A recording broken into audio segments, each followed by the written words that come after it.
A procuradora Tameia Danelon explica o óbvio e alerta para a decisão dos ministros do STF que julgam a possibilidade de reeleição dos presidentes da Câmara e do Senado. O STF, o principal defensor da Constituição, atua de forma totalmente contra a nossa Carta Magna e profere decisões que vão de encontro ao explicitado na lei maior. Conforme o artigo 57, parágrafo 4º da Constituição Federal, não há possibilidade de reeleição do presidente das casas e não há margem para interpretação.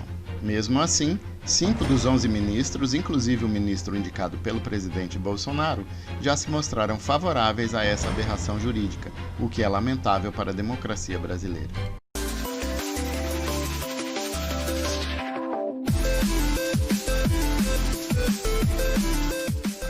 Vamos seguir falando sobre o julgamento no Supremo Tribunal Federal que pode abrir caminho para a reeleição de Rodrigo Maia e Davi Alcolumbre nas presidências da Câmara e do Senado. Estamos recebendo aqui no estúdio a procuradora Tameia Danelon, que vai conversar com a gente a respeito disso. Tudo bem, procuradora? Boa noite, obrigado pela presença aqui. Boa noite, eu que agradeço o convite.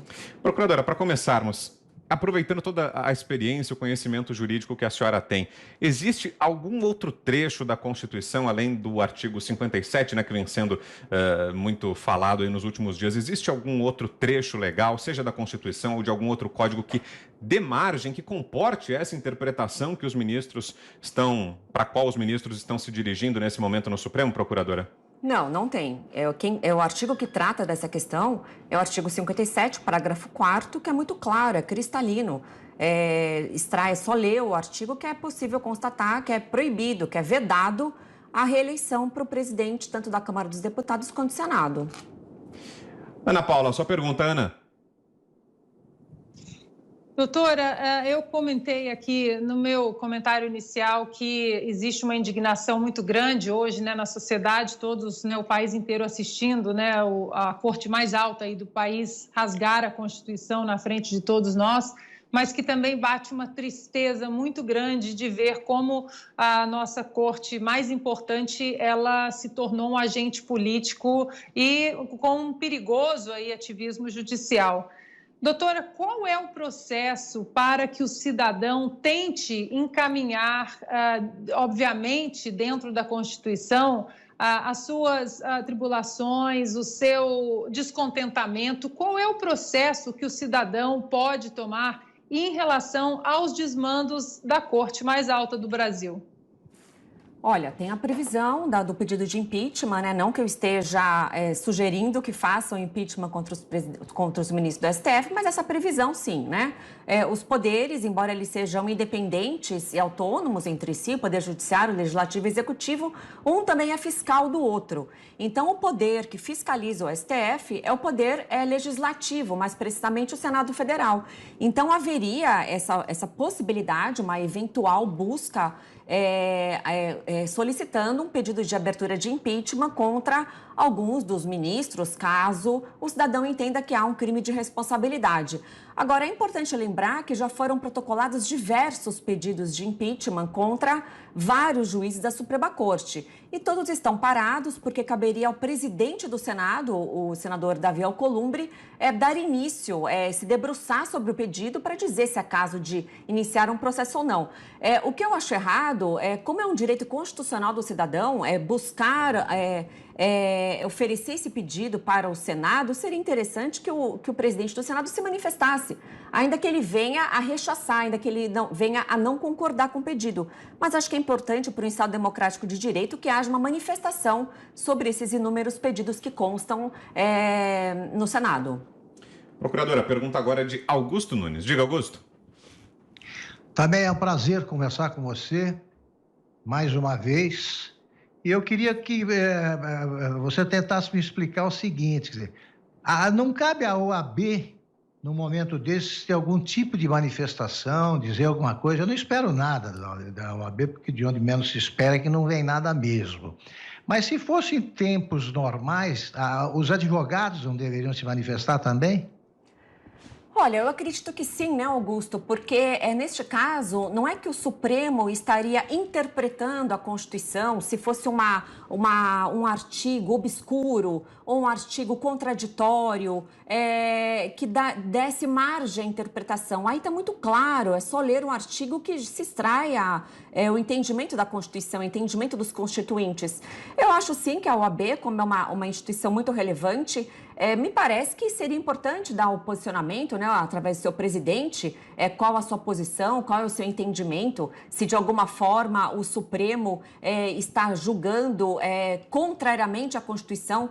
Porque uma coisa que eu sempre digo, Augusto, a última instância, se alguma lei, se algum regimento, se alguma questão é ou não constitucional, a palavra final é do Supremo, né? O Supremo que é o intérprete, é o guardião da Constituição. Agora, não é porque o Supremo entende que algo é constitucional que nós devemos nos contentar e não podemos passar a nossa opinião, o que nós pensamos. Então, diante desse julgamento, que eu reputo ser muito sensível, muito importante, me parece que seria, sim, adequado um posicionamento da OAB. Guilherme Fiuza, mais uma pergunta, Fiuza. Procuradora, e o procurador-geral? O que a senhora acha? Qual deveria ser a posição do procurador-geral da República diante de um caso que, pela impressão que nós temos, a senhora parece confirmar, fere o que está escrito na Constituição Federal? Então, nesse caso, já houve um parecer do Procurador-Geral da República. Antes do Supremo instalar essa votação, foi aberta a vista e o Procurador-Geral, doutor Augusto Aras, já proferiu um parecer. No entendimento dele, para o Procurador-Geral, essa questão, se poderia ou não haver uma reeleição, seria uma questão interna corporis, né? O que é isso? Seria uma questão que apenas as casas legislativas deveriam se debruçar e discutir. Então, no entendimento do doutor Augusto Aras, embora eu tenha todo o respeito por ele, mas não concordo com esse posicionamento, não caberia ao Supremo, não caberia à Justiça se imiscuir nessa questão. Eu divirjo completamente.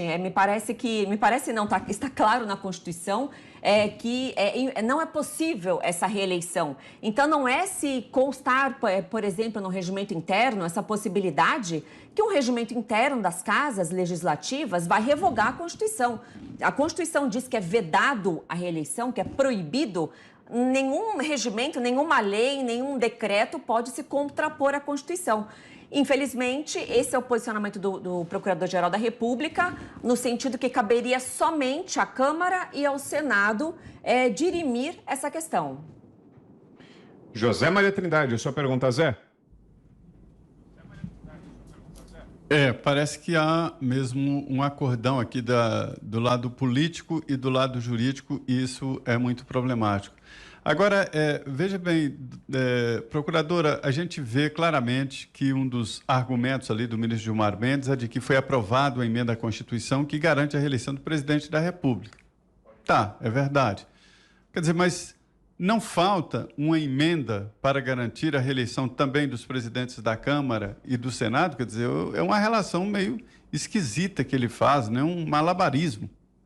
Sem dúvida. Quando foi aprovada a reeleição do cargo para presidente da República, não é porque uma PEC autorizou a reeleição de um cargo que vai ser feita uma interpretação analógica e se aplicar a qualquer cargo de qualquer poder. Como a Constituição é clara ao proibir, não cabe uma interpretação diferente. Se porventura não estivesse no texto constitucional essa proibição, se a Constituição fosse omissa em relação à possibilidade ou não de uma reeleição, até poder-se-ia interpretar de uma forma mais extensiva. Agora, a Constituição trata sobre esse assunto. A Constituição diz que é vedada. Então, eu não vejo outra, nem interpretação, eu não vejo outra aplicabilidade a dar ao artigo 57, parágrafo 4º, do que dizer que qualquer regimento, qualquer entendimento contrário a esse artigo seria inconstitucional. Mas o Supremo é a última instância, não há nenhum órgão acima do Supremo. O que o Supremo entender, o que ele considerar constitucional, será considerado. Agora, procuradora, caso de fato o Supremo tome essa decisão, então autorizando a possibilidade das reeleições, tanto do presidente da Câmara quanto do Senado, no futuro, seria possível que os parlamentares então aprovassem uma emenda constitucional, como disse o Zé agora, deliberando sobre o contrário, proibindo isso, ou seja, já que a questão ficou para ser discutida internamente no Congresso Nacional, os próprios congressistas se mobilizassem e apresentassem então um projeto de lei ou uma emenda constitucional, não sei qual seria o mecanismo mais adequado, para então claramente, expressamente, mais uma vez, repetir aquilo que diz a Constituição, que é vedada a possibilidade da reeleição? Então, no meu entendimento, não haveria necessidade, porque está claro no texto constitucional. O texto constitucional diz, o parágrafo 4º diz, é vedada a reeleição para a presidência da Câmara e do Senado na eleição subsequente. Então, no meu entendimento, não há nenhuma necessidade de que isso seja discutido, rediscutido interna corporis, né? Rediscutido na Câmara. Não há necessidade de uma nova PEC, porque já consta no texto constitucional. E além disso, nós percebemos que o posicionamento do Supremo, por muitas vezes, é superior à própria Constituição. Então, ainda que vamos supor que haja uma PEC aprovada, novamente dizendo pela proibição, se o STF entender que é possível, o entendimento dele é que vai prevalecer. Vocês já mencionaram aqui um pouquinho antes sobre o inquérito do fim do mundo, né, o inquérito das fake news. No meu entendimento, o inquérito das fake news é completamente inconstitucional e ilegal. Ele viola mais de 7 pontos, tanto da Constituição Federal quanto da nossa legislação processual penal. Contudo, em julgamento, a maioria do Supremo, 10 ministros, entenderam que é constitucional. Então, veja, é claro, como nós vivemos num Estado democrático de direito, a palavra final sempre será do judiciário, do direito. Mas, evidentemente, que nenhum juiz, e muito menos o STF, poderá proferir votos contra a Constituição. Então, no meu entendimento, se continuar essa votação, se o STF entender que é possível essa reeleição, no meu entendimento, embora tenha todo o respeito pela instituição do STF, seria sim uma decisão inconstitucional. Augusto. Também eu estou fazendo perguntas banais, até porque eu estou meio desesperançado, né? Não aparece. Você acredita que algum dos ministros do Supremo vai ler esse texto aí do inciso que trata da reeleição? Ninguém vai fazer isso, nem o presidente Fux, ninguém vai ler. Olha, está escrito aqui, está escrito, vedado é sinônimo de proibido, tá? Não tem outro significado no dicionário. Ninguém vai fazer isso. Eles vão aprovar por unanimidade isso aí. Qual é a sua expectativa quanto a isso? Olha, Augusto, como já 5 votos, né? O posicionamento do relator, o ministro Gilmar Mendes, e mais 4 votos favoráveis. Veja, dentre esses 5 ministros, 2 são constitucionalistas. O ministro Gilmar Mendes tem um livro de Constituição, Jurisdição Constitucional, que inclusive é um livro muito bom. Estudei para os concursos. Alguém escreveu por ele. Ou então ele está mudando o entendimento. O próprio Alexandre de Moraes, que foi inclusive meu professor, meu orientador de mestrado, um excelente professor de Direito Constitucional, ele também votou pela essa possibilidade. Ou eles mudaram de entendimento e estão criando uma nova interpretação, porque, como você falou, está claro, artigo 57, parágrafo 4º da Constituição, não há possibilidade de interpretação.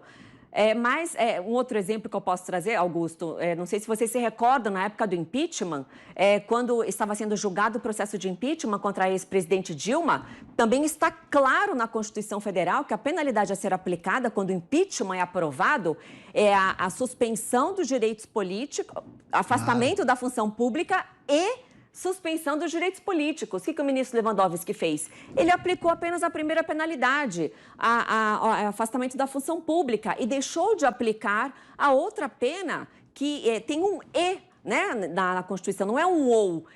Então, isso só resulta numa insegurança jurídica, porque eu até entendo que o direito não é uma ciência exata, é uma ciência humana, cada um pode dar uma interpretação diferente, nós temos um grande mar de legislações, uma paradoxal entre si, então é possível sim que haja interpretações diferentes entre alguns juristas, mas nestes casos, tanto do impeachment como agora da reeleição, é muito claro, mas os ministros estão, no meu entendimento, fazendo uma interpretação que não completamente descabida. Ana Paula. Doutora, eu vou pegar o gancho aí do Augusto dizendo sobre fazer perguntas que possam ser até banais, mas realmente bate um desespero, uma tristeza, porque é a corte mais alta do país, né, que devia aí estar salvaguardando a nossa Constituição, e não é isso que estamos vendo. Essa decisão sendo tomada, eu ia entrar também na pergunta do Brown, se conseguisse ter um caminho inverso da Câmara e do Senado, do próprio Congresso tentar frear isso. Se por acaso isso acontecer com algum regimento interno, uma PEC, enfim, não sei qual é a ferramenta legal, isso pararia ou, de uma certa forma, atrasaria que essa decisão do STF entrasse em vigor ou não? Assim que essa decisão for tomada, a reeleição inconstitucional dos presidentes das duas casas estão automaticamente liberadas? É isso? Então, Ana Paula, o entendimento do relator, o ministro Gilmar Mendes, ele deixa bem claro no seu relatório que é uma decisão que cabe às casas legislativas, né? Que não poderia ter uma intromissão do judiciário, que haveria, sim, essa possibilidade, caso as casas venham, assim, a entender.